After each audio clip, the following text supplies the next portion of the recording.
pessoa espontânea, eu acho que ela consegue transmitir muito bem as coisas que ela sabe, né? Eu acho que ela tem esse dom um pouco de transmitir, não só acho que como você faz o alimento, como você prepara o alimento, mas é toda a questão nutricional, então acho que foi melhor do que eu esperava e muito bacana.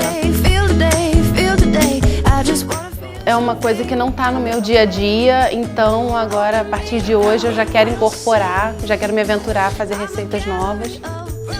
Uau! Não, sério, você tem que comer isso!